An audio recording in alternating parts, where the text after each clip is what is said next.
ਵਾਹਿਗੁਰੂ ਜੀ ਕਾ ਖਾਲਸਾ ਵਾਹਿਗੁਰੂ ਜੀ ਕੀ ਫਤਿਹ।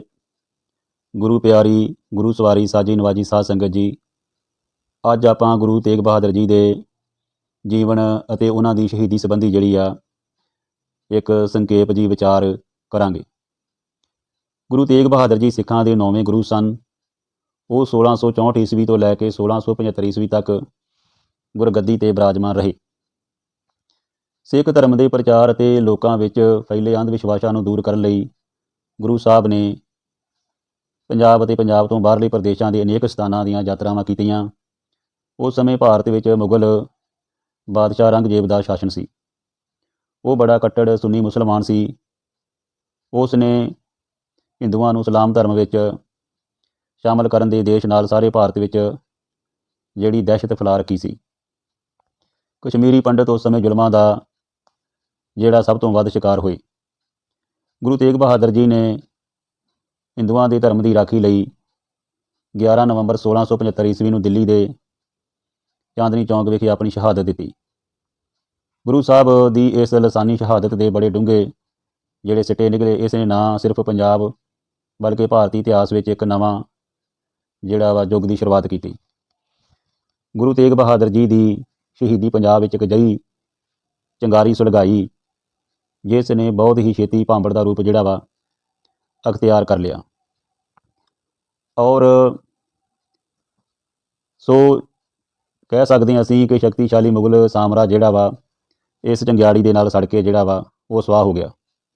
ਗੁਰੂ ਸਾਹਿਬ ਨੇ ਇਨਸਾਨੀਅਤ ਦੀ ਰੱਖਿਆ ਲਈ ਅਤੇ ਹਿੰਦੂ ਧਰਮ ਦੀ ਰੱਖਿਆ ਲਈ ਆਪਣੀ ਸ਼ਹੀਦੀ ਦਿੱਤੇ ਜਾਣ ਦਾ ਕਾਰਨ ਜਿਹੜਾ ਇਤਿਹਾਸ ਵਿੱਚ ਸ਼ਹੀਦਾਂ ਦੇ ਸਰਤਾਜ ਅਤੇ ਹਿੰਦ ਦੀ ਚਾਦਰ ਦੇ ਨਾਲ ਵੀ ਗੁਰੂ ਤੇਗ ਬਹਾਦਰ ਸਾਹਿਬ ਨੂੰ ਜਿਹੜਾ ਉਹ ਯਾਦ ਕੀਤਾ ਜਾਂਦਾ ਵਾ। ਗੁਰੂ ਸਾਹਿਬਾਨ ਦਾ ਜਿਹੜਾ ਜਨਮ 1 ਅਪ੍ਰੈਲ 1621 ਈਸਵੀ ਨੂੰ ਅੰਮ੍ਰਿਤਸਰ ਵਿਖੇ ਹੋਇਆ। ਔਰ ਆਪ ਗੁਰੂ ਹਰਗੋਬਿੰਦ ਸਾਹਿਬ ਜੀ ਦੇ 5ਵੇਂ ਅਤੇ ਸਭ ਤੋਂ ਛੋਟੇ ਜਿਹੜੇ ਉਹ ਸਪੁੱਤਰ ਸਨ। ਅਤੇ ਬਾਬਾ ਗੁਰਦਿੱਤਾ, ਬਾਬਾ ਸੂਰਜਮਲ, ਬਾਬਾ ਅਨੀ ਰਾਏ ਤੇ ਬਾਬਾ ਟਲ ਰਾਏ ਜੀ ਆਪ ਦੇ ਵੱਡੇ ਭਰਾ ਸਨ। ਆਪ ਦੀ ਇੱਕ ਭੈਣ ਸੀ ਜਿਸ ਦਾ ਨਾਂ ਬੀਬੀ ਵੀਰੋ ਸੀ। ਆਪ ਜੀ ਦੀ ਮਾਤਾ ਦਾ ਨਾਂ ਨਾਨਕੀ ਸੀ। ਜਨਮ ਸਮੇਂ ਤੋਂ ਹੀ ਆਪ ਜੀ ਮੁੱਖ ਤੌਰ 'ਤੇ ਇੱਕ ਰੂਹਾਨੀ ਸ਼ਖਸੀਅਤ ਦੇ ਮਾਲਕ ਸਨ। ਪਿਤਾ ਜੀ ਨੇ ਇਸ ਬਾਲਕ ਅੱਗੇ ਆਪਣਾ ਸਿਰ ਨਵਾਇਆ ਅਤੇ ਭਵਿੱਖਬਾਣੀ ਕੀਤੀ ਕਿ ਇਹ ਬਾਲਕ ਸੱਚਾਈ ਦੇ ਧਰਮ ਦੇ ਰਾਹ 'ਤੇ ਚੱਲੇਗਾ ਅਤੇ ਜ਼ੁਲਮ ਦੇ ਜ਼ਬਰ ਨੂੰ ਖਤਮ ਕਰਨ ਲਈ ਆਖਰੀ ਸਵਾਸਾਂ ਤੱਕ ਜਿਹੜਾ ਉਹ ਲੜੇਗਾ। ਸੋ ਗੁਰੂ ਸਾਹਿਬਾਨ ਦੀ ਭਵਿੱਖਬਾਣੀ ਜਿਹੜੀ ਉਹ ਬਿਲਕੁਲ ਸਹੀ ਸਾਬਤ ਹੋਈ। ਸੋ ਅਸੀਂ ਕਹਿ ਸਕਦੇ ਹਾਂ ਕਿ ਗੁਰੂ ਤੇਗ ਬਹਾਦਰ ਜੀ ਜਿਹੜੇ ਉਹ ਸਿੱਖ ਧਰਮ ਵਿੱਚ ਜਿਹੜੇ ਜਿੱਥੇ ਉਹਨਾਂ ਨੇ ਪ੍ਰਚਾਰ ਕੀਤਾ, ਪ੍ਰਸਾਰ ਕੀਤਾ, ਉੱਥੇ ਮਨੁੱਖਤਾ ਦੀ ਭਲਾਈ ਲਈ ਲਕਾਈ ਵਾਸਤੇ ਅਨੇਕਾਂ ਕਾਰਜ ਕੀਤੇ। ਔਰ ਉਹਨਾਂ ਦੇ ਬਚਪਨ ਦਾ ਜਿਹੜਾ ਨਾਮ ਉਹ ਤਿਆਗਮਲ ਸੀ। ਔਰ ਉਹ ਬਹੁਤ ਹੀ ਹੋਣਹਾਰ ਬਾਲਕ ਸਨ। ਜਦੋਂ ਉਹ ਲਗਭਗ 5 ਵਰ੍ਹਿਆਂ ਦੇ ਹੋਏ ਤਾਂ ਉਹਨਾਂ ਦੀ ਸਿੱਖਿਆ ਦਾ ਪ੍ਰਬੰਧ ਜਿਹੜਾ ਕੀਤਾ ਗਿਆ। ਔਰ ਸਿੱਖਿਆ ਦਾ ਜਿਹੜਾ ਪ੍ਰਬੰਧ ਉਹਦੇ ਸੰਬੰਧ ਵਿੱਚ ਆਪ ਜੀ ਨੂੰ ਭਾਈ ਬੁੱਢਾ ਜੀ ਅਤੇ ਭਾਈ ਗੁਰਦਾਸ ਜੀ ਤੋਂ ਸਿੱਖਿਆ ਪ੍ਰਾਪਤ ਕਰਨ ਦਾ ਜਿਹੜਾ ਸੁਭਾਗ ਪ੍ਰਾਪਤ ਹੋਇਆ। ਸੋ ਬ੍ਰਹਮ ਗਿਆਨੀ ਬਾਬਾ ਬੁੱਢਾ ਜੀ ਅਤੇ ਭਾਈ ਗੁਰਦਾਸ ਜੀ ਨੇ ਆਪ ਜੀ ਨੂੰ ਜਿੱਥੇ ਧਾਰਮਿਕ ਸਿੱਖਿਆ ਦਿੱਤੀ, ਉੱਥੇ ਨਾਲ ਨਾਲ ਸਮਾਜਿਕ ਤੇ ਹਰ ਤਰ੍ਹਾਂ ਕਰਕੇ ਜਿਹੜਾ ਉਹਨਾਂ ਨੂੰ ਪੰਜਾਬੀ, ਬ੍ਰਿਜ ਭਾਸ਼ਾ, ਸੰਸਕ੍ਰਿਤਿਕ ਭਾਸ਼ਾਵਾਂ ਦਾ ਜਿਹੜਾ ਉਹ ਵੀ ਗਿਆਨ ਦਿੱਤਾ। ਔਰ ਇਹਨਾਂ ਤੋਂ ਇਲਾਵਾ ਆਪ ਨੇ ਇਤਿਹਾਸ, ਦਰਸ਼ਨ ਸ਼ਾਸਤਰ, ਗਣਿਤ ਅਤੇ ਸੰਗੀਤ ਦੀ ਸਿੱਖਿਆ ਵੀ ਪ੍ਰਾਪਤ ਕੀਤੀ।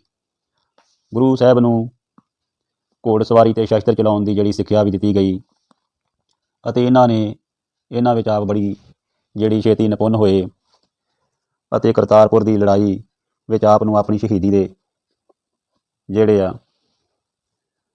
ਕਰਤਾਰਪੁਰ ਦੀ ਲੜਾਈ ਵਿੱਚ ਆਪ ਨੂੰ ਆਪਣੀ ਬਹਾਦਰੀ ਦੇ ਜੌਹਰ ਵਿਖਾਉਣ ਦਾ ਮੌਕਾ ਵੀ ਮਿਲਿਆ। ਸੋ ਇਹਨਾਂ ਨੂੰ ਵੇਖ ਕੇ ਆਪ ਜੀ ਦੇ ਪਿਤਾ ਗੁਰੂ ਹਰਗੋਬਿੰਦ ਸਾਹਿਬ ਬਹੁਤ ਪ੍ਰਭਾਵਿਤ ਹੋਏ ਅਤੇ ਉਹਨਾਂ ਨੇ ਆਪ ਦਾ ਨਾਂ ਤਿਆਗਮਲ ਤੋਂ ਬਦਲ ਕੇ ਤੇਗ ਬਹਾਦਰ ਰੱਖ ਦਿੱਤਾ। ਤੇਗ ਬਹਾਦਰ ਸਾਹਿਬ ਬਚਪਨ ਤੋਂ ਹੀ ਬੜੀ ਧਾਰਮਿਕ ਰੁਚੀ ਵਾਲੇ ਸਨ। ਉਹਨਾਂ ਨੂੰ ਜਦ ਕਦੇ ਵੀ ਸਮਾਂ ਮਿਲਦਾ ਉਹ ਉਸ ਅਕਾਲ ਪੁਰਖ ਦੀ ਭਗਤੀ ਵਿੱਚ ਲੀਨ ਹੋ ਜਾਂਦੀ। ਸੋ ਵਿਆਹ ਦੇ ਸੰਬੰਧ ਵਿੱਚ ਅਸੀਂ ਕਹਿ ਸਕਦੇ ਹਾਂ ਕਿ ਜਿਹੜੀ ਗੁਰੂ ਤੇਗ ਬਹਾਦਰ ਜੀ ਦੀ ਜਿਹੜੀ ਸ਼ਾਦੀ ਆ ਕਰਤਾਰਪੁਰ ਦੀ ਨਿਵਾਸੀ ਲਾਲ ਚੰਦ ਦੀ ਪੁੱਤਰੀ ਬੀਬੀ ਗੁਜਰੀ ਦੇ ਨਾਲ ਜਿਹੜਾ ਹੋਇਆ, ਉਹਨਾਂ ਦਾ ਵਿਆਹ ਆਪ ਦੇ ਘਰ 1666 ਈਸਵੀ ਵਿੱਚ ਇੱਕ ਪੁੱਤਰ ਨੇ ਜਨਮ ਲਿਆ ਜਿਸ ਦਾ ਨਾਂ ਗੋਬਿੰਦ ਰਾਜ ਰੱਖਿਆ ਗਿਆ ਔਰ ਬਾਬਾ ਬਕਾਲਾ ਵਿਖੇ ਨਿਵਾਸ 1645 ਈਸਵੀ ਵਿੱਚ ਜੋਤੀ ਜੋਤ ਸਮਾਉਣ ਤੋਂ ਪਹਿਲਾਂ ਗੁਰੂ ਹਰਗੋਬਿੰਦ ਜੀ ਨੇ ਆਪਣੇ ਪੋਤਰੇ ਹਰ ਰਾਏ ਜੀ ਨੂੰ ਆਪਣਾ ਉੱਤਰਾਧਿਕਾਰੀ ਜਿਹੜਾ ਵਾ ਉਹ ਨਿਯੁਕਤ ਕੀਤਾ ਔਰ ਮਾਤਾ ਨਾਨਕੀ ਜੀ ਦੇ ਪੁੱਛਣ 'ਤੇ ਗੁਰੂ ਹਰਗੋਬਿੰਦ ਸਾਹਿਬ ਨੇ ਦੱਸਿਆ ਕਿ ਸਮਾਂ ਆਉਣ 'ਤੇ ਤੇਗ ਬਹਾਦਰ ਜੀ ਵੀ ਗੁਰਗੱਦੀ ਜਿਹੜੀ ਆ ਉਹ ਸੰਭਾਲਣਗੇ ਔਰ ਉਹਨਾਂ ਦੇ ਦੇਸ਼ 'ਤੇ ਤੇਗ ਬਹਾਦਰ ਜੀ ਆਪਣੀ ਪਤਨੀ ਬੀਬੀ ਗੁਜਰੀ ਜੀ ਅਤੇ ਮਾਤਾ ਨਾਨਕੀ ਜੀ ਨੂੰ ਨਾਲ ਲੈ ਕੇ ਬਕਾਲਾ ਵਿਖੇ ਆ ਗਏ ਔਰ ਇੱਥੇ ਤੇਗ ਬਹਾਦਰ ਜੀ 20 ਵਰ੍ਹੇ ਰਹੇ। ਉਹਨਾਂ ਨੇ ਆਪਣੇ ਘਰ ਵਿੱਚ ਇੱਕ ਭੋਰਾ ਬਣਵਾਇਆ ਸੀ ਔਰ ਇਸ ਵਿੱਚ ਉਹ ਬੈਠ ਕੇ ਜ਼ਿਆਦਾਤਰ ਆਪਣਾ ਸਮਾਂ ਜਿਹੜਾ ਅਕਾਲ ਪੁਰਖ ਦੀ ਭਗਤੀ ਵਿੱਚ ਬਤੀਤ ਕਰਦੇ ਸੀ। ਸੋ ਗੁਰਗੱਦੀ ਦੀ ਪ੍ਰਾਪਤੀ ਜਿਹੜੀ 1664 ਈਸਵੀ ਵਿੱਚ ਦਿੱਲੀ ਵਿਖੇ ਜੋਤੀ ਜੋਤ ਸਮਾਉਣ ਤੋਂ ਪਹਿਲਾਂ ਗੁਰੂ ਹਰਕ੍ਰਿਸ਼ਨ ਜੀ ਨੇ ਸਿੱਖ ਸੰਗਤਾਂ ਨੂੰ ਇਹ ਇਸ਼ਾਰਾ ਕੀਤਾ ਕਿ ਉਹਨਾਂ ਦਾ ਜਿਹੜਾ ਅਗਲਾ ਗੁਰੂ ਆ ਉਹ ਬਾਬਾ ਬਕਾਲਾ ਵਿੱਚ ਹੈ। ਜਦੋਂ ਇਹ ਖਬਰ ਬਾਬਾ ਬਕਾਲਾ ਪਹੁੰਚੀ ਤਾਂ ਗੁਰੂ ਹਰਕ੍ਰਿਸ਼ਨ ਸਾਹਿਬ ਅਗਲੇ ਗੁਰੂ ਬਾਰੇ ਬਿਨਾਂ ਕੋਈ ਨਾਂ ਦੱਸੇ ਜੋਤੀ ਜੋਤ ਜਿਹੜੇ ਸਮਾ ਗਏ ਤਾਂ 22 ਸੋਢੀਆਂ ਨੇ ਇਹ ਸੁਨਹਿਰੀ ਮੌਕਾ ਵੇਖ ਕੇ ਬਾਬਾ ਬਕਾਲਾ ਵਿਖੇ ਆਪਣੀਆਂ 22 ਮੰਜੀਆਂ ਸਥਾਪਿਤ ਕਰ ਲਈਆਂ। ਹਰ ਕੋਈ ਆਪਣੇ ਆਪ ਨੂੰ ਗੁਰੂ ਖਵਾਉਣ ਲੱਗਾ। ਇਹ ਸਿੱਖ ਪੰਥ ਲਈ ਇੱਕ ਸੰਕਟ ਦੀ ਘੜੀ ਸੀ। ਜਿਹੇ ਸਮੇਂ ਵਿੱਚ ਮੱਖਣ ਸ਼ਾਹ ਲਬਾਣਾ ਨਾਮੀ ਇੱਕ ਸਿੱਖ ਨੇ ਇਸ ਦਾ ਹੱਲ ਲੱਭਿਆ। ਉਹ ਇੱਕ ਵਪਾਰੀ ਸੀ। ਇੱਕ ਵਾਰੀ ਜਦੋਂ ਉਸ ਦਾ ਜਹਾਜ਼ ਸਮੁੰਦਰੀ ਤੂਫਾਨ ਵਿੱਚ ਘਿਰ ਕੇ ਡੁੱਬਣ ਲੱਗਾ ਤਾਂ ਉਸਨੇ ਸੱਚੇ ਮਨ ਨਾਲ ਗੁਰੂ ਸਾਹਿਬ ਅੱਗੇ ਅਰਦਾਸ ਕੀਤੀ ਕਿ ਜੇ ਉਸ ਦਾ ਜਹਾਜ਼ ਕਿਨਾਰੇ ਲੱਗ ਜਾਏ ਤਾਂ ਉਹ ਗੁਰੂ ਸਾਹਿਬ ਦੇ ਚਰਨਾਂ ਵਿੱਚ 500 ਸੋਨੇ ਦੀਆਂ ਮੋਹਰਾਂ ਭੇਟ ਕਰੇਗਾ। ਗੁਰੂ ਸਾਹਿਬ ਦੀ ਕਿਰਪਾ ਨਾਲ ਉਸ ਦਾ ਜਹਾਜ਼ ਜਿਹੜਾ ਵਾ ਉਹ ਡੁੱਬਣੋਂ ਬਚ ਗਿਆ ਔਰ ਮੰਨਤ ਅਨੁਸਾਰ ਉਹ ਗੁਰੂ ਸਾਹਿਬ ਨੂੰ 500 ਮੋਹਰਾਂ ਭੇਟ ਕਰਨ ਲਈ ਆਪਣੇ ਪਰਿਵਾਰ ਸਮੇਤ ਬਾਬਾ ਬਕਾਲਾ ਪਹੁੰਚਿਆ। ਇੱਥੇ ਉਹ 22 ਗੁਰੂਆਂ ਨੂੰ ਵੇਖ ਕੇ ਹੈਰਾਨ ਰਹਿ ਗਿਆ। ਉਸ ਨੇ ਅਸਲੀ ਗੁਰੂ ਨੂੰ ਲੱਭਣ ਲਈ ਇੱਕ ਵਿਉਂਤ ਬਣਾਈ। ਉਹ ਵਾਰੋ ਵਾਰੀ ਹਰ ਗੁਰੂ ਕੋਲ ਗਿਆ ਤੇ ਉਸ ਨੂੰ 2-2 ਮੋਹਰਾਂ ਭੇਟ ਕਰਦਾ ਗਿਆ। ਝੂਠੇ ਗੁਰੂ 2-2 ਮੋਹਰਾਂ ਲੈ ਕੇ ਖੁਸ਼ ਹੋ ਗਏ। ਜਦੋਂ ਮੱਖਣ ਸ਼ਾਹ ਲਬਾਣਾ ਅਖੀਰ ਵਿੱਚ ਗੁਰੂ ਤੇਗ ਬਹਾਦਰ ਜੀ ਨੂੰ 2 ਮੋਹਰਾਂ ਭੇਟ ਕੀਤੀਆਂ ਤਾਂ ਗੁਰੂ ਸਾਹਿਬ ਨੇ ਕਿਹਾ ਕਿ ਜਹਾਜ਼ ਡੁੱਬਣ ਸਮੇਂ ਤਾਂ ਤੁਸੀਂ 500 ਮੋਹਰਾਂ ਭੇਟ ਕਰਨ ਦਾ ਬਚਨ ਦਿੱਤਾ ਸੀ ਤੇ ਹੁਣ ਸਿਰਫ ਤੁਸੀਂ 2 ਹੀ ਮੋਹਰਾਂ ਜਿਹੜੀਆਂ ਭੇਟ ਕਰ ਰਹੇ ਹੋ। ਇਹ ਸ਼ਬਦ ਸੁਣ ਕੇ ਮੱਖਣ ਸ਼ਾਹ ਲਬਾਣਾ ਬਹੁਤ ਖੁਸ਼ ਹੋਇਆ ਤੇ ਉਹ ਇੱਕ ਮਕਾਨ ਦੀ ਛੱਤ 'ਤੇ ਚੜ੍ਹ ਕੇ ਜ਼ੋਰ-ਜ਼ੋਰ ਦੀ ਕਹਿਣ ਲੱਗਾ, ਗੁਰੂ ਲਾਧੋ ਰੇ, ਗੁਰੂ ਲਾਧੋ ਰੇ, ਗੁਰੂ ਲਾਧੋ ਰੇ, ਭਾਵ ਕਿ ਗੁਰੂ ਮਿਲ ਗਿਆ ਹੈ। ਔਰ ਇਸ ਤਰ੍ਹਾਂ ਸਿੱਖ ਸੰਗਤਾਂ ਨੇ ਗੁਰੂ ਤੇਗ ਬਹਾਦਰ ਜੀ ਨੂੰ ਆਪਣਾ ਗੁਰੂ ਸਵੀਕਾਰ ਕਰ ਲਿਆ ਔਰ ਉਹ 1664 ਈਸਵੀ ਤੋਂ ਲੈ ਕੇ 1675 ਈਸਵੀ ਤੱਕ ਗੁਰਗੱਦੀ 'ਤੇ ਬਿਰਾਜਮਾਨ ਰਹੇ। ਔਰ ਧੀਰਮਲ ਦਾ ਵਿਰੋਧ ਗੁਰੂ ਹਰ ਰਾਏ ਜੀ ਦਾ ਵੱਡਾ ਭਰਾ ਧੀਰਮਲ ਕਾਫੀ ਸਮੇਂ ਤੋਂ ਗੁਰਗੱਦੀ ਦੇ ਪ੍ਰਾਪਤੀ ਦੇ ਯਤਨ ਕਰ ਰਿਹਾ ਸੀ ਔਰ ਬਾਬਾ ਬਕਾਲਾ ਵਿਖੇ ਜੋ ਵੱਖ-ਵੱਖ 22 ਮੰਜੀਆਂ ਸਥਾਪਿਤ ਹੋਈਆਂ ਉਹਨਾਂ ਵਿੱਚੋਂ ਇੱਕ ਧੀਰਮਲ ਦੀ ਵੀ ਜਿਹੜੀ ਮੰਜੀ ਸੀ। ਜਦੋਂ ਧੀਰਮਲ ਨੂੰ ਇਹ ਖਬਰ ਮਿਲੀ ਕਿ ਸਿੱਖ ਸੰਗਤਾਂ ਨੇ ਗੁਰੂ ਤੇਗ ਬਹਾਦਰ ਜੀ ਨੂੰ ਆਪਣਾ ਗੁਰੂ ਮੰਨ ਲਿਆ ਹੈ ਤਾਂ ਉਸ ਦੇ ਗੁੱਸੇ ਦੀ ਕੋਈ ਹੱਦ ਨਾ ਰਹੀ। ਉਸ ਨੇ ਸ਼ੀਹ ਨਾਮੀ ਇੱਕ ਮਸੰਦ ਨਾਲ ਮਿਲ ਕੇ ਗੁਰੂ ਸਾਹਿਬ ਨੂੰ ਮਾਰਨ ਦੀ ਯੋਜਨਾ ਬਣਾਈ। ਇੱਕ ਦਿਨ ਸ਼ੀਹ ਅਤੇ ਉਸ ਦੇ ਹਥਿਆਰਬੰਦ ਗੁੰਡਿਆਂ ਨੇ ਗੁਰੂ ਸਾਹਿਬ 'ਤੇ ਹਮਲਾ ਕਰ ਦਿੱਤਾ। ਇਸ ਹਮਲੇ ਦੌਰਾਨ ਗੁਰੂ ਸਾਹਿਬ ਦੇ ਮੋਢੇ 'ਤੇ ਇੱਕ ਕਹਿੰਦੇ ਨੇ ਕਿ ਗੋਲੀ ਵੀ ਲੱਗੀ ਜਿਸ ਕਾਰਨ ਉਹ ਜ਼ਖਮੀ ਹੋ ਗਏ ਪਰ ਉਹ ਸ਼ਾਂਤ ਬਣੀ ਰਹੀ। ਸ਼ੀਹ ਦੇ ਸਾਥੀਆਂ ਨੇ ਗੁਰੂ ਸਾਹਿਬ ਦੇ ਘਰ ਦਾ ਬਹੁਤ ਸਾਰਾ ਸਮਾਨ ਲੁੱਟਿਆ। ਸੋ ਇਸ ਘਟਨਾ ਕਾਰਨ ਸਿੱਖ ਜਿਹੜੇ ਆ ਬੜੇ ਸਿੱਖ ਸੰਗਤਾਂ ਜਿਹੜੀਆਂ ਬੜੇ ਰੋਹ ਦੇ ਵਿੱਚ ਆਈਆਂ। ਉਹਨਾਂ ਨੇ ਮੱਖਣ ਸ਼ਾਹ ਲਬਾਣਾ ਦੀ ਗਵਾਹੀ ਵਿੱਚ ਧੀਰਮਲ ਦੇ ਘਰ 'ਤੇ ਹਮਲਾ ਕਰ ਦਿੱਤਾ।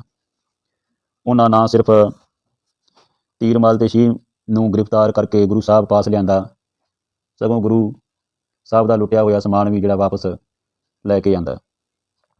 ਸੋ ਧੀਰਮਲ ਤੇ ਸ਼ੀਹ ਦੁਆਰਾ ਮਾਫੀ ਮੰਗਣ 'ਤੇ ਗੁਰੂ ਤੇਗ ਬਹਾਦਰ ਜੀ ਨੇ ਉਹਨਾਂ ਨੂੰ ਮਾਫ ਕਰ ਦਿੱਤਾ ਔਰ ਗੁਰੂ ਸਾਹਿਬਾਨ ਜਦੋਂ ਗੁਰਗੱਦੀ 'ਤੇ ਬਿਰਾਜਮਾਨ ਹੋਏ ਛੇਤੀ ਮਗਰੋਂ ਗੁਰੂ ਸਾਹਿਬ ਨੇ ਪੰਜਾਬ ਤੇ ਪੰਜਾਬ ਤੋਂ ਬਾਹਰ ਦੀਆਂ ਜਿਹੜੀਆਂ ਯਾਤਰਾਵਾਂ ਜਿਹੜੀਆਂ ਸ਼ੁਰੂ ਕੀਤੀਆਂ।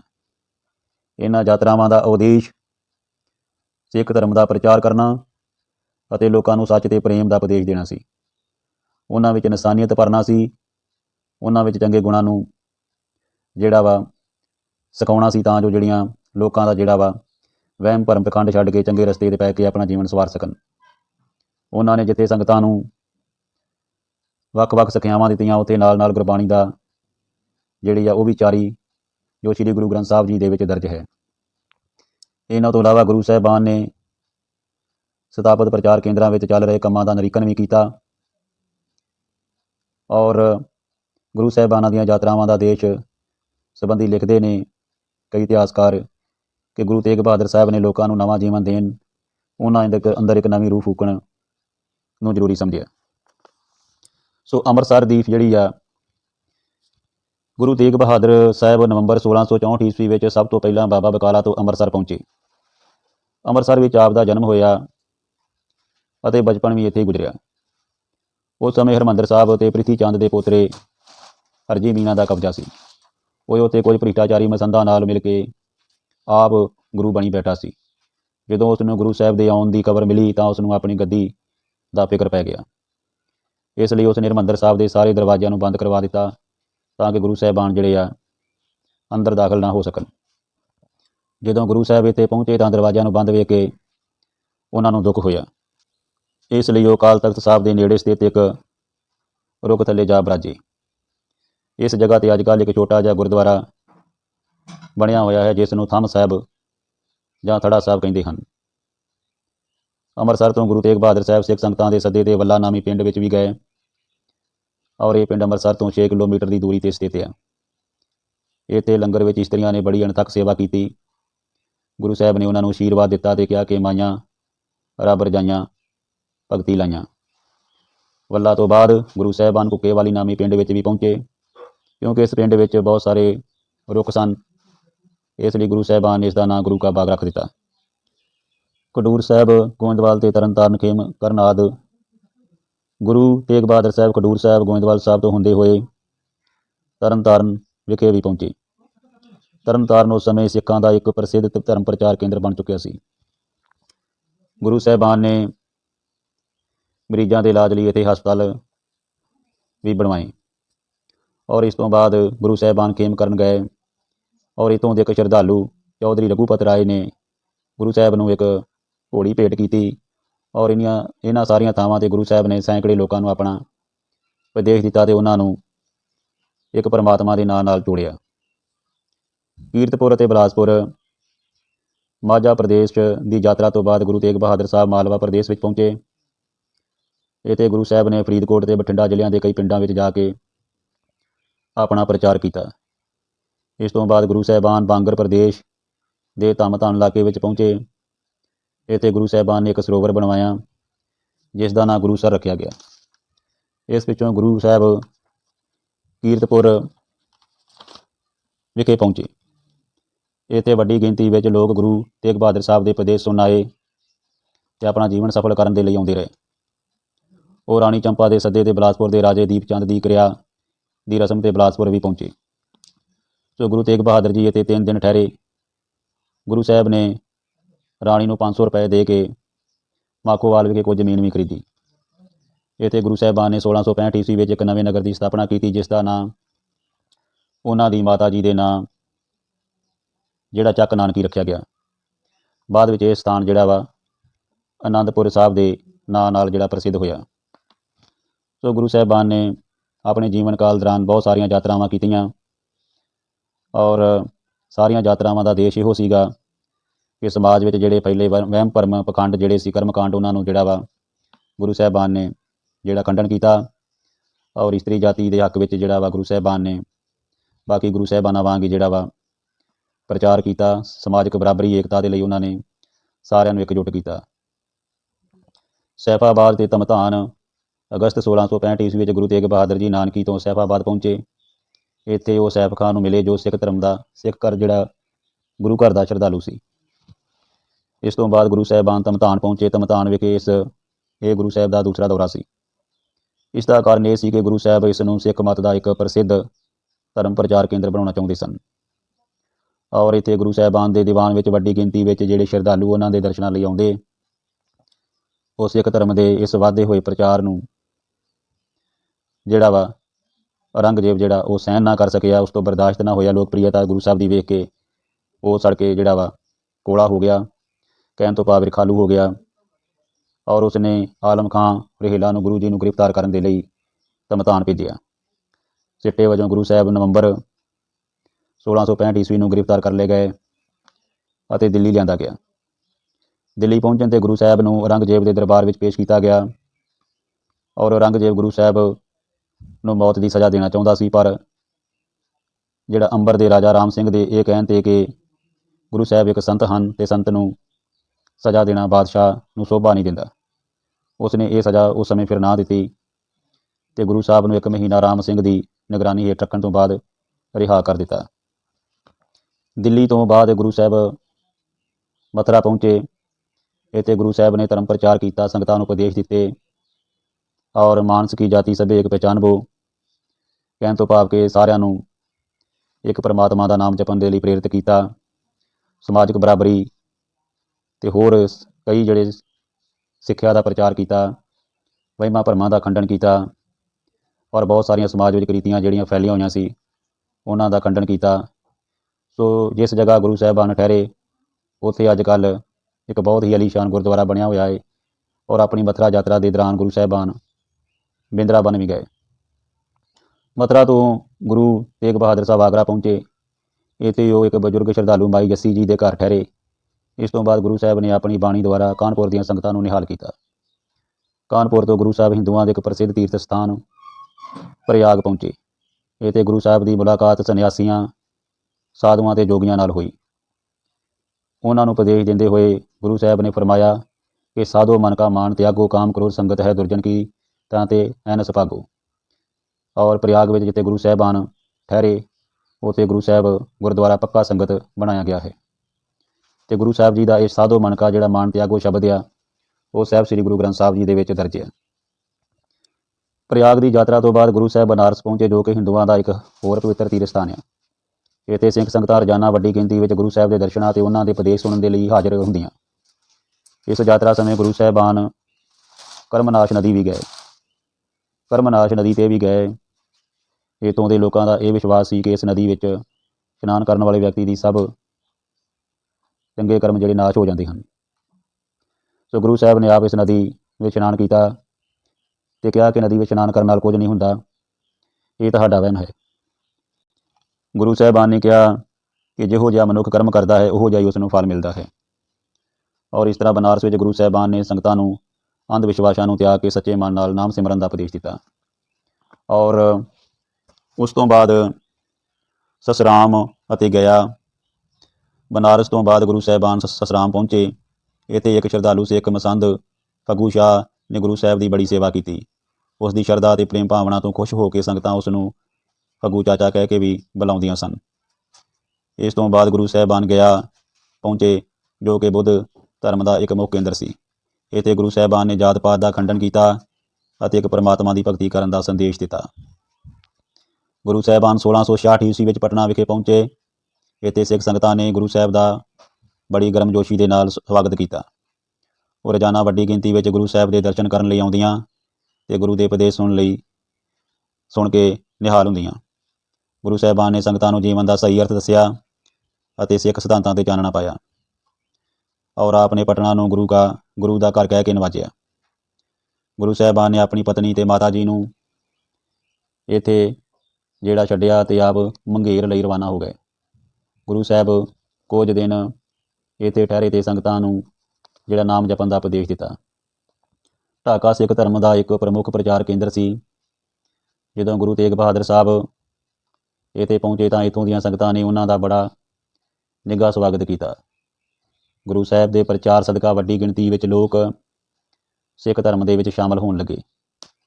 ਗੁਰੂ ਸਾਹਿਬਾਨ ਨੇ ਇੱਥੇ ਸੰਗਤਾਂ ਨੂੰ ਸੰਸਾਰਿਕ ਮੋਹ ਮਾਇਆ ਅਤੇ ਜਾਤ ਪਾਤ ਦੇ ਬੰਧਨਾਂ ਤੋਂ ਉੱਪਰ ਉੱਠ ਕੇ ਨਾਮ ਸਿਮਰਨ ਦੇ ਨਾਲ ਜਿਹੜਾ ਵਾ ਜੋੜਨ ਦਾ ਸੰਦੇਸ਼ ਦਿੱਤਾ। ਸੋ ਅਸਾਮ ਗੁਰੂ ਸਾਹਿਬਾਨ ਜਿਹੜੇ ਆ ਅੰਬਰ ਦੇ ਰਾਜਾ ਰਾਮ ਸਿੰਘ ਦੀ ਬੇਨਤੀ 'ਤੇ ਉਸ ਨਾਲ ਅਸਾਮ ਵੱਲ ਵੀ ਗਏ।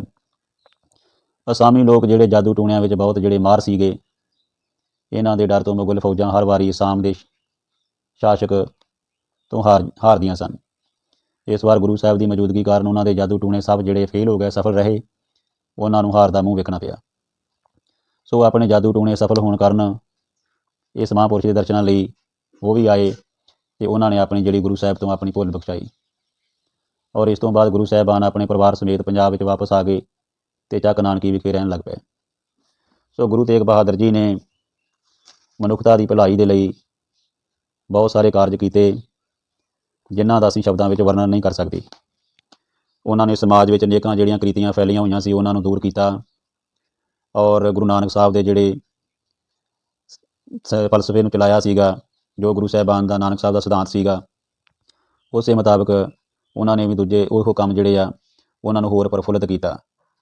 ਔਰ ਆਪ ਨੇ ਬਹੁਤ ਸਾਰੀ ਗੁਰਬਾਣੀ ਦੀ ਰਚਨਾ ਕੀਤੀ ਅਤੇ ਆਤਮਾ ਦੇ ਪਰਮਾਤਮਾ ਦੇ ਮੇਲ ਦੇ ਲਈ ਮਨੁੱਖ ਨੂੰ ਜਿਹੜਾ ਵਾ ਉਹ ਜੋੜਨ ਦੀ ਕੋਸ਼ਿਸ਼ ਕੀਤੀ।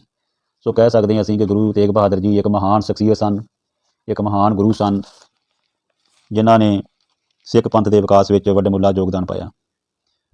ਔਰ 1673 ਈਸਵੀ ਦੇ ਮੱਧ ਵਿੱਚ ਜਿਹੜਾ ਵਾ ਪੰਜਾਬ ਦੇ ਮਾਲਵਾ ਅਤੇ ਬਾਂਗਰ ਪ੍ਰਦੇਸ਼ ਦੀ ਜਿਹੜੀ ਦੂਸਰੀ ਯਾਤਰਾ ਕੀਤੀ। ਇਸ ਯਾਤਰਾ ਦੇ ਦੌਰਾਨ ਗੁਰੂ ਸਾਹਿਬਾਨ ਬਹੁਤ ਸਾਰੀਆਂ ਜਿਹੜੀਆਂ ਥਾਵਾਂ 'ਤੇ ਗਏ, ਸੈਫਾਬਾਦ, ਮੱਲੋਵਾਲ, ਸ਼ੇਖਾਂ, ਢਿਲਵਾਂ, ਜੋਗਾ, ਕਹਿਣ ਤੋਂ ਬਾਅਦ ਬਹੁਤ ਸਾਰੇ ਥਾਵਾਂ 'ਤੇ ਜਾ ਕੇ ਉਹਨਾਂ ਨੇ ਲੋਕਾਂ ਦੀਆਂ ਦੁੱਖ ਤਕਲੀਫਾਂ ਜਿਹੜੀਆਂ ਸੁਣੀਆਂ, ਉਹਨਾਂ ਨੂੰ ਦੂਰ ਕੀਤਾ। ਥਾਂ ਥਾਂ 'ਤੇ ਉਹਨਾਂ ਨੇ ਧਰਮ ਦਾ ਪ੍ਰਚਾਰ ਵੀ ਕੀਤਾ ਅਤੇ ਇੱਕ ਪਰਮਾਤਮਾ ਨਾਲ ਸਾਰਿਆਂ ਨੂੰ ਜੋੜਿਆ ਅਤੇ ਗੁਰੂ ਨਾਨਕ ਸਾਹਿਬ ਦੇ ਸੰਦੇਸ਼ ਨੂੰ ਉਹਨਾਂ ਨੇ ਘਰ ਘਰ ਪਹੁੰਚਾਇਆ। ਸੋ ਗੁਰੂ ਸਾਹਿਬ ਦੀ ਸਰਬਪੱਖੀ ਜਿਹੜੀ ਸ਼ਖਸੀਅਤ ਤੋਂ ਪ੍ਰਭਾਵਿਤ ਹੋ ਕੇ 11 ਲੋਕ ਜਿਹੜੇ ਆ ਗੁਰੂ ਸਾਹਿਬ ਦੇ ਅਤੇ ਸਿੱਖ ਮਤ ਦੇ ਜਿਹੜੇ ਆ ਉਹ ਸ਼ਰਧਾਲੂ ਬਣ ਗਏ। ਅੰਤ ਵਿੱਚ ਅਸੀਂ ਕਹਿ ਸਕਦੇ ਹਾਂ ਕਿ ਗੁਰੂ ਤੇਗ ਬਹਾਦਰ ਸਾਹਿਬ ਦੀਆਂ ਯਾਤਰਾਵਾਂ ਨੇ ਦੇਸ਼ ਦੇ ਵਿੱਚ ਇੱਕ ਜਿਹੜੀ ਕ੍ਰਾਂਤੀ ਲਿਆਂਦੀ, ਇੱਕ ਤੂਫਾਨ ਲਿਆਂਦਾ ਕਿ ਜਿਹਦੇ ਨਾਲ ਬਹੁਤ ਸਾਰੀਆਂ ਬੁਰਾਈਆਂ ਦਾ ਜਿਹੜਾ ਵਾ ਖੰਡਨ ਹੋ ਗਿਆ, ਸਮਾਜਿਕ ਏਕਤਾ ਵਧੀ, ਛੂਤ ਛਾਤ ਖਤਮ ਹੋਈ, ਮਨੁੱਖੀ ਪਿਆਰ ਵਧਿਆ, ਸਾਰੇ ਜਾਣੇ ਜਿਹੜੇ ਆ ਉਹ ਇੱਕ ਦੂਜੇ ਦੇ ਨਾਲ ਪ੍ਰੇਮ ਕਰਨ ਲੱਗੇ ਔਰ ਜਿਹੜੀ ਬਰਾਬਰੀ ਆ ਗਈ ਸਮਾਜ ਵਿੱਚ ਔਰ ਇੱਕ ਜਿਹੜਾ ਚੰਗੇ ਸਮਾਜ ਦੀ ਸਿਰਜਣਾ ਹੋਈ। ਇਹ ਨਾ ਪਹਿਲਾਂ ਤਾਂ ਪਹਿਲਾਂ ਜਿਹਾ ਦੇਸ਼ ਰਿਹਾ ਅਤੇ ਨਾ ਹੀ ਹੁਣ ਪਹਿਲਾਂ ਜਿਹੇ ਲੋਕ ਰਹੇ, ਕਿਉਂਕਿ ਉਹਨਾਂ ਵਿੱਚ ਨਵੀਂ ਜਾਗਰਤੀ ਜਿਹੜੀ ਆ ਚੁੱਕੀ ਸੀ। ਸੋ ਅਸੀਂ ਕਹਿ ਸਕਦੇ ਹਾਂ ਕਿ ਗੁਰੂ ਤੇਗ ਬਹਾਦਰ ਜੀ ਜਿਹੜੇ ਸਿੱਖ ਧਰਮ ਦੇ 9ਵੇਂ ਗੁਰੂ ਹੋਏ ਨੇ ਔਰ ਉਹਨਾਂ ਨੂੰ ਕੋਟੀ ਕੋਟ ਸਲਾਮ ਪ੍ਰਣਾਮ, ਜਿਨ੍ਹਾਂ ਦੇ ਯੋਗਦਾਨ ਨੂੰ ਕਦੀ ਵੀ ਰਹਿੰਦੀ ਦੁਨੀਆ ਤੱਕ ਭੁਲਾਇਆ ਨਹੀਂ ਜਾ ਸਕਦਾ। ਔਰ ਉਹਨਾਂ ਨੇ ਆਪਣੀ ਹਿੰਦੂ ਧਰਮ ਦੀ ਰੱਖਿਆ ਲਈ ਜਿਹੜੀ ਆ ਉਹ ਕੁਰਬਾਨੀ ਵੀ ਦਿੱਤੀ, ਸ਼ਹੀਦੀ ਦਿੱਤੀ ਅਤੇ ਇਸ ਤੋਂ ਇਲਾਵਾ ਉਹਨਾਂ ਨੇ ਇਨਸਾਨੀਅਤ ਦੇ ਲਈ, ਇਨਸਾਨੀਅਤ ਖਾਤਰ ਜਿਹੜਾ ਵਾ ਆਪਣਾ ਆਪ ਜਿਹੜਾ ਵਾ ਕੁਰਬਾਨ ਕਰ ਦਿੱਤਾ। ਸੋ ਉਹਨਾਂ ਦੇ ਜਿਹੜੇ ਕਾਰਨਾਮੇ ਜਿਹੜੇ ਆ ਸਮਾਜ ਦੇ ਲਈ ਸਾਰਥਕ ਸਿੱਧ ਹੋਏ ਔਰ ਉਹਨਾਂ ਨੇ ਇੱਕ ਚੰਗੇ ਸਮਾਜ ਦੀ ਸਿਰਜਣਾ ਕੀਤੀ। ਸਾਰਿਆਂ ਨੂੰ ਜਿਹੜਾ ਵਾ ਬਰਾਬਰੀ ਦਾ ਹੱਕ ਦਿੱਤਾ, ਸਾਰਿਆਂ ਨੂੰ ਪਰਮਾਤਮਾ ਦਾ ਨਾਮ ਜਪਣ ਦਾ ਹੱਕ ਦਿੱਤਾ, ਸਾਰਿਆਂ ਨੂੰ ਆਪਣੇ ਕਲਾਵੇ ਵਿੱਚ ਲਿਆ, ਸਾਰਿਆਂ ਨੂੰ ਆਪਣੀ ਗਲਵਕੜੀ ਵਿੱਚ ਲਿਆ। ਉਹਨਾਂ ਨੇ ਕਿਸੇ ਨੂੰ ਨਹੀਂ ਕਿਹਾ, ਉਹਨਾਂ ਕਿਹਾ ਕਿ ਮਨੁੱਖ ਕਰਮਾਂ ਕਰਕੇ ਮਾੜਾ ਹੋ ਸਕਦਾ ਵਾ, ਬਾਕੀ ਉਸ ਤਰ੍ਹਾਂ ਸਮਾਜ ਵਿੱਚ ਕੋਈ ਵੀ ਮਨੁੱਖ ਜਿਹੜਾ ਵਾ ਮਾੜਾ ਨਹੀਂ। ਉਹਨਾਂ ਕਿਹਾ ਕਿ ਕਰਮ ਚੰਗੇ ਆ ਤਾਂ ਇਨਸਾਨ ਚੰਗਾ ਆ, ਜੇ ਕਰਮ ਮਾੜੇ ਕਰਦਾ ਤਾਂ ਇਨਸਾਨ ਮਾੜਾ ਆ। ਇਸ ਕਰਕੇ ਉਹਨਾਂ ਸਾਰਿਆਂ ਨੂੰ ਕਿਹਾ ਕਿ ਚੰਗੇ ਕਰਮ ਕਰੋ, ਪਰਉਪਕਾਰੀ ਬਣੋ, ਦਇਆ ਰੱਖੋ, ਧੀਰਜ ਰੱਖੋ, ਸੰਜਮ ਰੱਖੋ, ਸੰਤੋਖ ਰੱਖੋ, ਨਿਮਰਤਾ ਰੱਖੋ, ਆਪਸੀ ਪਿਆਰ ਰੱਖੋ, ਪ੍ਰੇਮ ਰੱਖੋ, ਇੱਕ ਦੂਜੇ ਦੇ ਕੰਮ ਆਓ। ਸਾਰੇ ਜਾਣੇ ਜਿਹੜੇ ਆ ਉਹ ਮਾਨਸ ਕੀ ਜਾਤ ਸਭੇ ਇੱਕ ਪਹਿਚਾਨ ਬੋ ਤੋਂ ਕਹਿਣ ਤੋਂ ਭਾਵ ਕਿ ਸਾਰੇ ਜਿਹੜੇ ਆ ਮਨੁੱਖ ਜਿਹੜੇ ਇੱਕ ਆ, ਰੰਗ ਰੂਪ ਉਹਨਾਂ ਦੇ ਵੱਖੋ ਵੱਖਰੇ ਹੋ ਸਕਦੇ ਆ ਪਰ ਪਰਮਾਤਮਾ ਦੇ ਲਹੂ ਉਹਨਾਂ ਦਾ ਇੱਕੋ ਜਿਹਾ ਹੀ ਆ। ਕਹਿਣ ਤੋਂ ਭਾਵ ਕਿ ਸਾਰੇ ਹੱਡ ਮਾਸ ਦੇ ਬਣੇ ਆ, ਸਾਰਿਆਂ ਵਿੱਚ ਲਾਲ ਰੰਗ ਦਾ ਹੀ ਲਹੂ ਆ। ਹਾਂ, ਸਿਰਫ ਇਹ ਆ ਕਿ ਅਸੀਂ ਕਰਮਾਂ ਕਰਕੇ ਮਾੜੇ ਹੋ ਸਕਦੇ ਹਾਂ, ਪਰ ਗੁਰੂ ਸਾਹਿਬਾਨ ਨੇ ਚੰਗੇ ਕਰਮਾਂ 'ਤੇ ਜ਼ੋਰ ਦਿੱਤਾ। ਸਾਰਿਆਂ ਨੂੰ ਕਿਹਾ ਕਿ ਸਰਬੱਤ ਦੇ ਭਲੇ ਵਿੱਚ ਹੀ ਜਿਹੜਾ ਆਪਣਾ ਭਲਾ ਵਾ, ਇਸ ਕਰਕੇ ਉਹਨਾਂ ਨੇ ਸਾਰੀ ਲਕਾਈ ਦੇ ਵਾਸਤੇ ਕੰਮ ਕੀਤਾ। ਉਹਨਾਂ ਨੂੰ ਅਸੀਂ ਜਗਤ ਗੁਰੂ ਕਹਿ ਸਕਦੇ ਹਾਂ, ਜਿਨ੍ਹਾਂ ਨੇ ਸਮੁੱਚੇ ਸਮਾਜ ਦੇ ਲਈ ਕੰਮ ਕੀਤਾ, ਜਿਨ੍ਹਾਂ ਨੇ ਕਦੀ ਕਿਸੇ ਦਾ ਕੋਈ ਮਾੜਾ ਨਹੀਂ ਕੀਤਾ, ਹਰ ਧਰਮ ਦੇ ਲੋਕਾਂ ਦੇ ਨਾਲ, ਸਾਰਿਆਂ ਨਾਲ ਪਿਆਰ ਕੀਤਾ। ਉਹਨਾਂ ਨੇ ਪਾਪੀਆਂ ਦਾ ਵਿਰੋਧ ਕੀਤਾ ਵਾ, ਪਾਪ ਦਾ ਵਿਰੋਧ ਕੀਤਾ, ਉਹਨਾਂ ਨੇ ਜ਼ੁਲਮ ਦਾ ਵਿਰੋਧ ਕੀਤਾ ਵਾ। ਉਹਨਾਂ ਨੇ ਕਿਸੇ ਨੂੰ ਜਿਹੜੇ ਉਹਨਾਂ ਦੇ ਵਿਚਾਰਾਂ ਦੇ ਨਾਲ ਮੇਲ ਖਾਂਦੇ ਸੀ, ਜਿਹੜੇ ਸਾਰਿਆਂ ਨੂੰ ਆਪਣੇ ਨਾਲ ਜੋੜਿਆ ਉਹਨਾਂ ਨੇ। ਸੋ ਅਸੀਂ ਅੰਤ ਵਿੱਚ ਕਹਿ ਸਕਦੇ ਹਾਂ ਕਿ ਗੁਰੂ ਤੇਗ ਬਹਾਦਰ ਇੱਕ ਰੂਹਾਨੀ, ਇੱਕ ਲਸਾਨੀ ਸ਼ਖਸੀਅਤ ਸਨ, ਜਿਨ੍ਹਾਂ ਨੇ ਸਮਾਜ ਨੂੰ ਇੱਕ ਨਵੀਂ ਦਿਸ਼ਾ ਦਿੱਤੀ ਅਤੇ ਇੱਕ ਨਵੇਂ ਸਮਾਜ ਦੀ ਸਿਰਜਣਾ ਕੀਤੀ। ਔਰ ਗੁਰੂ ਤੇਗ ਬਹਾਦਰ ਜੀ ਦੀ ਜਿਹੜੀ ਸ਼ਹੀਦੀ ਹੋਈ ਔਰ ਜਿਹੜੇ ਉਹਨਾਂ ਨੇ ਕਾਰਨਾਮੇ ਕੀਤੇ ਸਮਾਜ ਲਈ, ਉਹਨਾਂ ਨੂੰ ਰਹਿੰਦੀ ਦੁਨੀਆ ਤੱਕ ਜਿਹੜਾ ਵਾ ਉਹ ਯਾਦ ਕੀਤਾ ਜਾਵੇਗਾ ਅਤੇ ਸਮਾਜ ਸਮੁੱਚਾ ਜਿਹੜਾ ਵਾ ਸਾਰੀ ਲਕਾਈ ਜਿਹੜੀ ਉਹਨਾਂ ਦੀ ਰਿਣੀ ਰਹੇਗੀ। ਔਰ ਉਹਨਾਂ ਨੂੰ ਜਿਹੜਾ ਕੋਟੀ ਕੋਟ ਪ੍ਰਣਾਮ ਅਤੇ ਦਾਸ ਜਿਹੜਾ ਹੱਥ ਜੋੜ ਕੇ ਬੇਨਤੀ ਕਰਦਾ, ਅਰਦਾਸ ਕਰਦਾ, ਉਹਨਾਂ ਅੱਗੇ ਜਿਹੜਾ ਸਿਰ ਝੁਕਦਾ, ਤਨੋਂ ਮਨੋਂ ਜਿਹੜਾ ਵਾ ਸਿਜਦਾ ਕਰਨ ਨੂੰ ਦਿਲ ਕਰਦਾ। ਗੁਰੂ ਤੇਗ ਬਹਾਦਰ ਜੀ ਇੱਕ ਕੌਮ ਦੇ ਮਹਾਨ ਗੁਰੂ ਸਨ, ਜਿਨ੍ਹਾਂ ਨੇ ਏਕ ਨਹੀਂ ਅਨੇਕ ਕੰਮ ਕਰਕੇ ਸਮਾਜ ਦੀ ਜਿਹੜੀ ਆ ਇੱਕ ਨੁਹਾਰ ਬਦਲ ਦਿੱਤੀ। ਸੋ ਇੰਨੀਆਂ ਕੁ ਬੇਨਤੀਆਂ ਪ੍ਰਵਾਨ ਕਰਨੀਆਂ ਹੋਈਆਂ। ਭੁੱਲਾਂ ਜਿਹੜੀਆਂ ਦਾਸ ਕੋਲੋਂ ਉਹਨਾਂ ਦੇ ਜੀਵਨ ਸੰਬੰਧੀ ਬੋਲਦਿਆਂ ਬਹੁਤ ਸਾਰੀਆਂ ਭੁੱਲਾਂ ਹੋ ਗਈਆਂ ਹੋਣਗੀਆਂ, ਕਿਉਂਕਿ ਏਡੇ ਵੱਡੇ ਰਹਿਬਰ ਅਵਤਾਰ ਪੁਰਸ਼ ਗੁਰੂ ਸਾਹਿਬਾਨਾਂ ਦੇ ਬਾਰੇ ਜਦੋਂ ਅਸੀਂ ਗੱਲਾਂ ਕਰਦੇ ਹਾਂ, ਸਾਡੀਆਂ ਗੱਲਾਂ ਜਿਹੜੀਆਂ ਥੋੜ੍ਹੀਆਂ ਪੈ ਜਾਂਦੀਆਂ ਔਰ ਉਹਨਾਂ ਦੇ ਕਾਰਨਾਮੇ ਬਹੁਤ ਵੱਡੇ ਹੁੰਦੇ ਆ।